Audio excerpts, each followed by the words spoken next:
We'll also talk about Russia's new, or maybe not new, but like old weapon that they utilized, which was the most insane thing I've ever seen. Yes, this Oreshnik thing is as nutty as people say. The answer is yes. The answer is not only yes, but the answer is fuck yes. It is one of the most insane things I've ever watched. It literally is a shotgun lightning blast. It looked like a shotgun lightning blast. I think the West is pretty far behind on hypersonics, like mid-range missile capabilities that like clearly Russia has focused tremendously on. It's not even, I don't even think what they used was a hypersonic there, but I've never seen anything like that. I've never seen anything like that. America's like falling behind on drone warfare. Like all of the stuff that people use to exhaust the resources of the enemy, whether it be drone warfare or whether it be like hypersonics and you know, mid-range missile capabilities, shit like that. It's pretty wild. Please show us what you saw. Does anyone have a link to it? They basically lasered like a natural gas depot or something in the Polish border with Ukraine. And I think, if I'm not mistaken, and I know a lot of the NATO Andes and NatSec Andes will know a lot better than I'm a layman. I'm a layman. I'm a commoner. I'm a peasant. Like I have politics autism. I don't have missile autism, right? I'm not a missile autist. You know this. Like this is what I saw. And as a peasant with a peasant brain, when I saw this, I was like, this looks like divine punishment. Like this, I know everything about, you know, modernity. I live on the internet, right? I know technology. I have a decent understanding of like how weapons look like and how explosions look like. I've been looking at them nonstop for like the past 2 years, especially. I've never seen anything like this. Look at this.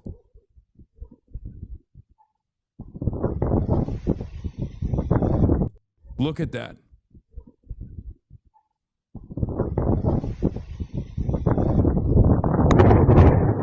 That's not manipulated footage. Like that's just what it looked like. It's not thunder and lightning, dude. It is literally a missile that they're using. I don't know what they're doing. Maybe what's his face? What's the guy that looks like a wizard that Putin, Dugin? Maybe Dugin is a wizard. Maybe he doesn't just look like a wizard. Maybe he unironically is a wizard and he's figured out how to summon lightning or something. I don't know.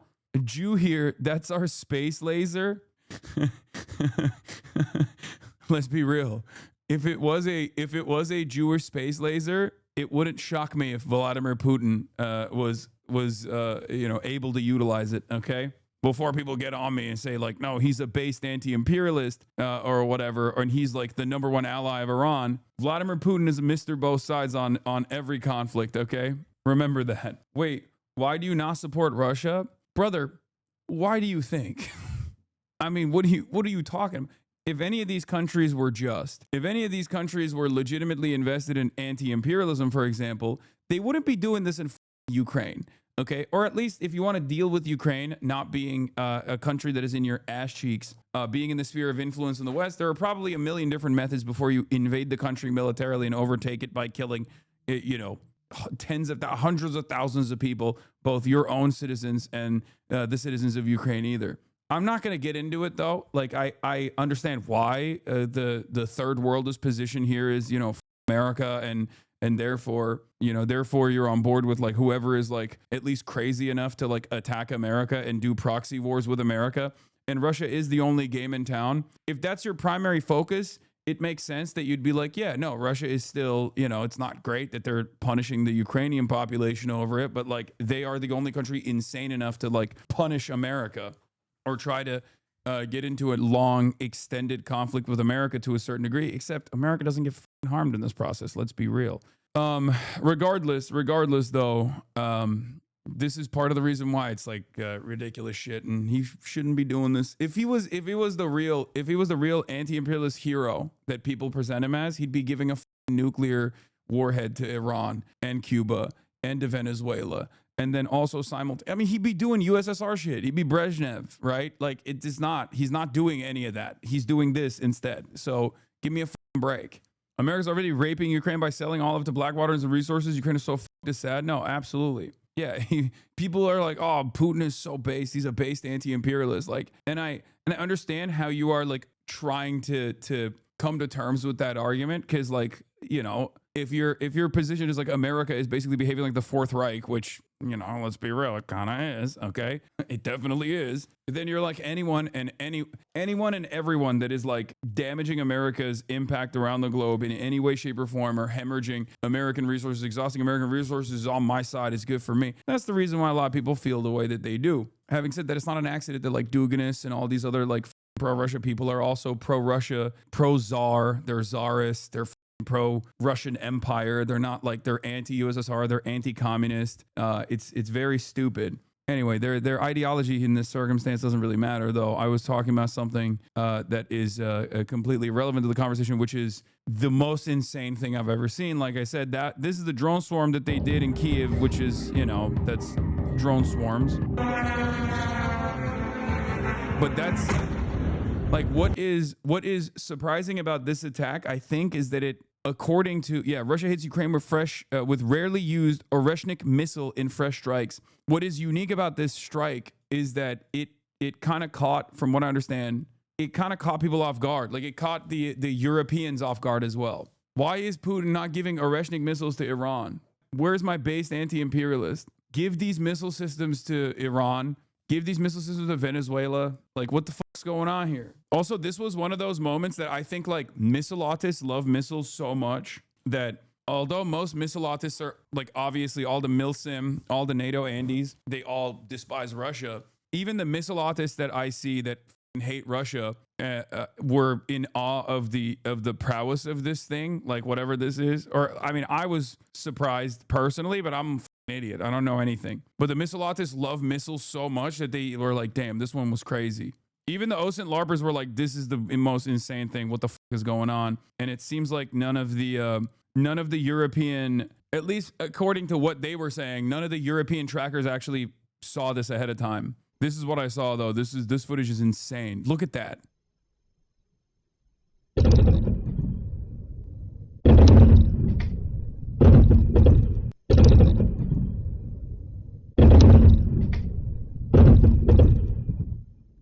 I'm telling you, this is the first time I felt like a medieval peasant.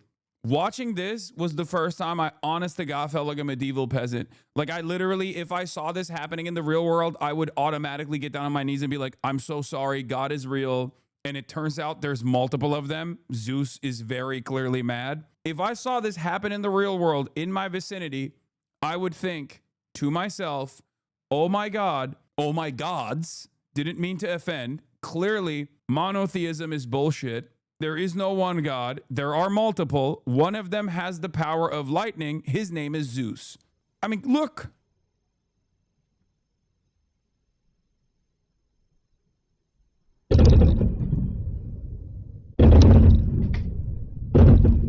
r/atheists hate this one simple trick. Yes. This is all from one missile too, right? It just like, I don't even understand exactly how this works, but from what I understand, it's just like, it straight up turns into like multiple warheads right before it gets to impact. Right before the moment of impact, it turns into like multiple warheads, right? It opens up multiple warheads. Sound travels about 700 feet per second, give or take a few feet. The article you had before explains it. So yeah, Russia had used the Oreshnik ballistic missiles as a part of a massive overnight strike on Ukraine. 4 people were killed and 25 others injured in Kyiv on Thursday night, where loud booms could be heard for several hours, setting the sky alight with explosions. It's only the second time that Moscow has used the Oreshnik, which was first deployed to hit the central city of Dnipro in November 2024. Russia's defense ministry said the strike was a response to a Ukrainian drone attack targeting Vladimir Putin's residence in late December, which Kyiv denies carrying out. While the ministry did not specify what had been the Oreshnik's target, shortly before midnight, videos began circulating on social media showing numerous explosions on the outskirts. Wasn't the Putin attack fabricated by Russia? I mean, do they even need to fabricate a cause for why they're,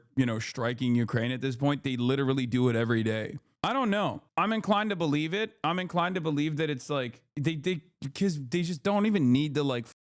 At this point, they just do it. They just do it and they go, fuck you, we did it. I'm more inclined to believe that they did this as a response to like, I guess, America overtaking like a Russian flag tanker and flexing on them, and maybe even flexing on Europe potentially for if it's actually a natural gas depot that was used for European gas, like transiting European gas, something like that. I don't know. During its descent, the missile's fairing opens to unveil 6 highly sophisticated warheads. Each warhead is equipped with miniature thrusters at its base. These thrusters enable the warheads to maneuver dynamically even as they fall under the influence of gravity. It can change directions, making it almost impossible for the Patriot missile to hit its target. Yeah, they don't care. They kill civilians all the time. So it's just like, I don't even know. It kind of feels like people being like, oh, well, this action is giving Vladimir Putin more opportunity to take Ukraine. It's like, bitch, have you not been paying attention to the news? I don't think he cares whether America is being hypocritical or not. He's doing it regardless. You know what I mean? It's been years, guys. I don't think Vladimir Putin is making that calculation like, well, surely I'll be able to defend my actions in Ukraine because I can just point to American hypocrisy. Like, I don't think he cares. He's not really stopped attacking Ukraine. The missile design incorporates 3 distinct stages. The first stage consists of mobile thrusters, which help move the missile, and it is filled with solid fuel. Just above it is the second stage, followed by the third and final stage, which holds 6 warheads, each with their own engine. They got a little design enables the missile crazy. to deliver a powerful payload over long distances with remarkable precision, weighing up to 50 tons at launch and carrying the warhead payload of 1.3 tons. The Orishnik missile has a range of 4,000 to 6,000 kilometers. This is capable of hitting all over Europe. Yeah, that's okay. Like, when I see stuff like that, I understand why the Euroids are so afraid of Russia. When I see things like that, I do kind of understand why the Europeans are so terrified of Russia. Like, it's not even like remnants of USSR fears. Is this nuclear? Can you put nukes in this payload? No, right? There's no shot. You can? Okay. All right. Well, guess what, dude? I get why every single time European liberals come into my chat and they're just like freaking the out anytime Russia does something. That I would not be. I mean, Turkey's in the strike distance, clearly, as a NATO country. But Erdo Goat is Mr. Both Sides, always come out on top. So maybe he won't use this on my family in Istanbul or whatever, right? He certainly could if he wanted to. If Erdogan got a little crazy and was like, oh, we're shutting off the Bosphorus, you know what I mean? We're the table. We're shutting off the Bosphorus. No more travel for you through the Black Sea. All of a sudden, zap. What's particularly fascinating is that this missile is equipped with a sophisticated MIRV, multiple independently target-able re-entry vehicle system, capable of deploying approximately 6 warheads. These 6 re-entry vehicles are reportedly based on American designs. Do you think the Europeans are unarmed peasants? They're not scared that Russia has an unbeatable weapon. The destruction of Europe is inevitable with conflict. These kinds of weapons just show the scale that they can inflict. Both sides have destructive weapons. Wait, what? Canadian twin. In modern day and age, you don't want these kinds of things being deployed at all. That's the whole point. And that's why you don't want to get into a tit for tat. That's why we do this whole that's why we do the whole no war, just peace. Okay? That's why we do that. It's the point. The point is no war, just peace. Just peace, no war for this reason. Okay?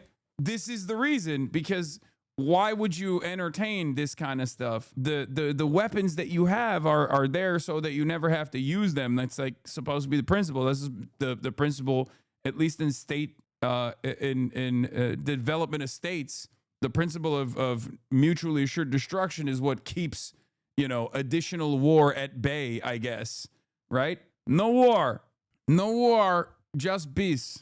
And yes, we are, as far as I understand, we are very behind on our hypersonic tech, partially because if you look at it in like video game terminology, it feels like we just did cruisers, and hypersonics are like basically anti-cruiser technology, where it's like you want to keep cruisers at bay. So they were just like, we have aircraft carriers, who gives a shit? We have cruisers, aircraft carriers, we don't really give a shit. Like, this is our game is aircrafts. That's our technology focus. That's what our technology focus has been. And meanwhile, the hot battle in these sorts of conflicts have changed to drone warfare, exhausting, attrition, and hypersonics as well. Hasan, you don't know what you're talking about. Please shut the fuck up. Look, I don't know anything. I will readily admit I don't know anything. This is what I'm getting from people who do know things. Okay? I'm not going to put you down. I'm going to shake you. You can tell me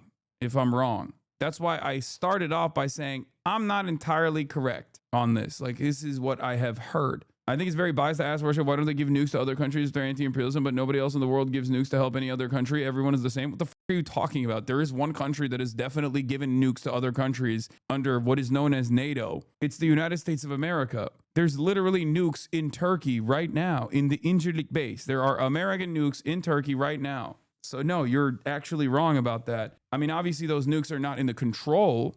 Those nukes are not in the hands of Turks or whatever, but like there's nukes in the Netherlands. There's American nukes all around the world. You're wrong. Also, there was at least missile systems and maybe even nuclear warheads potentially in other places that are fairly close to the United States of America in the past with the USSR.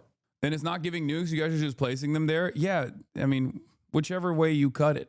All right. Anyway, this is, briefly, I wanted to just talk about this, but yeah, it's one of the craziest things I've ever seen. And it truly made me feel like a goddamn medieval peasant when I saw this shit. That's it. That's all I wanted to show you.